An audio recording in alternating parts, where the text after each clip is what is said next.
May nagtanong kung napanood ko daw ba yung speech ni Vinci during the AAA nung tumanggap sila ng Focus Award. But yeah, napanood ko siya guys, and my reaction was parang, paano yung unang word na sinabi ni Vinci na wow? Yun lang din talaga yung nasa isip ko. You know what guys? Bilib na bilib ako sa kanilang Hangul, 'di ba? Sa Korean nila. At the same time, sa pagpapakumbaba nila dahil pinasalamatan nila lahat ng mga taong nasa likod nila, even the hair and makeup, 'di ba? At the same time, syempre yung mga anchors na todo support dahil maririnig mo yung mga kanilang hiyawan at sigawan sa background. And speaking of AAA guys, I know na napanood nyo na, or kung hindi pa guys, ginawan ko ng reaction video ang kanilang performance ng 16. Oy, thank you guys sa pagsabi na rock version pala yung kanilang pinerform. And kung napanood na natin yung kanilang live na performance for today's video guys, panoorin naman natin ang Horizon 16 music video, and let's see kung ano ba yung mga pakulo for this music video, and madidistinguish kaya natin yung pagkakaiba ng mga music nila.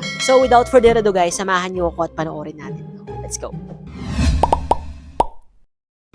And here's Horizon 16 music video.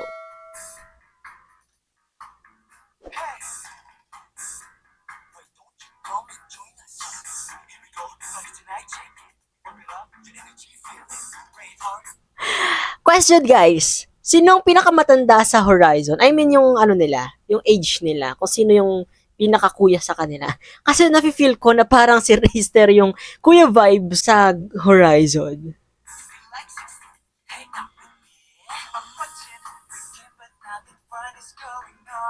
Kyler!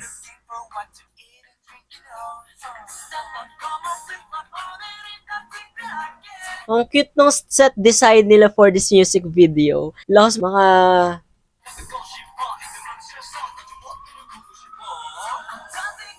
Ayun, Carnival. Yung hindi ko mabanggit-banggit.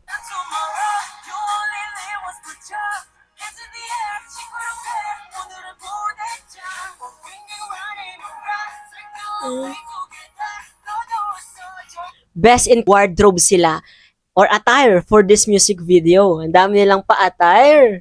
Cutie!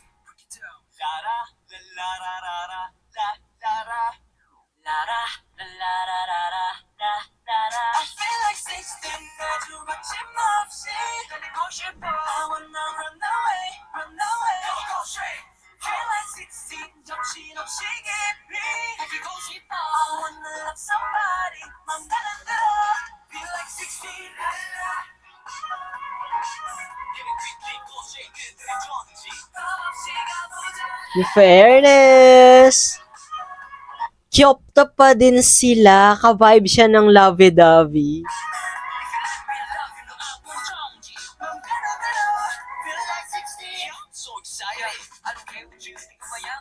Feel like 16, kumbaga, enjoy the moment, parang ganun. It doesn't matter kung ano ang age mo, pero do what you want to do despite or yeah, kahit anong edad mo. Parang ganun yung message na gusto lang pahiwatig dito. Kasi ang dami nilang pinapakitang mga emotion or yung mga panahon. You know what I'm saying, guys? Parang ganun, mga atake.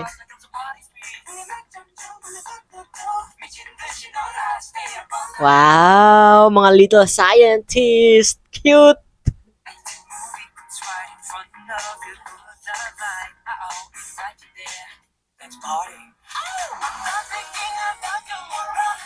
Uy, fairness na ma-master nila talaga yung art of expression, di ba? Kung nakikita natin yung mga facial expression nila, bihasa na sila na magpahatid ng mensahe sa magitan ng kanilang expression. Mm-hmm.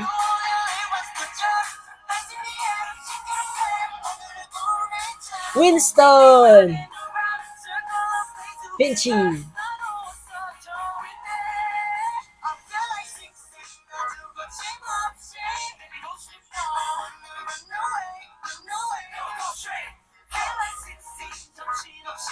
Oo nga, parang carnival.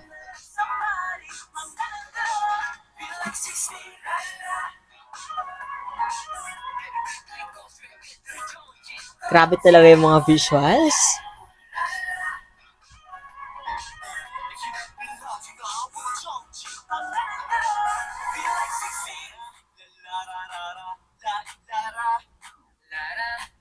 O, ngayon naman, puppet sila. Grabe.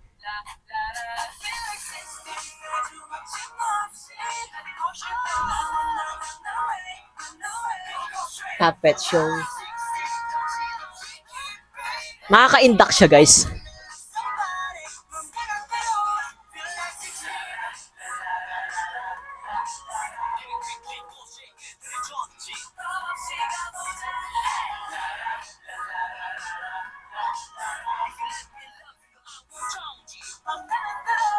Feel like 16. Woo! 16. That's it. Cutie!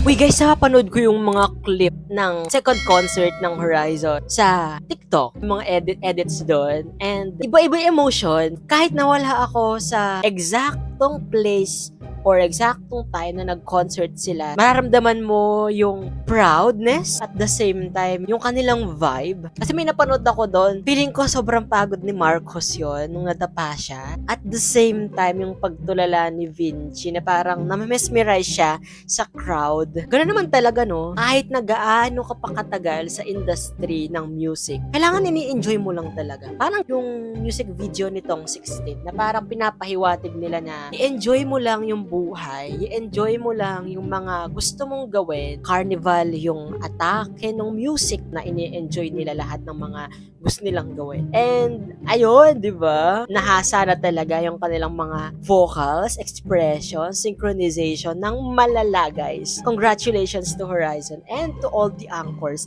na since day one, I know na hindi ako kasama sa day one dahil nandito na ako sa era na to. So that's it guys. Thank you for watching my reaction video. Kayo, ipagpalagay na natin na nasa era kayo nitong 16 na music video.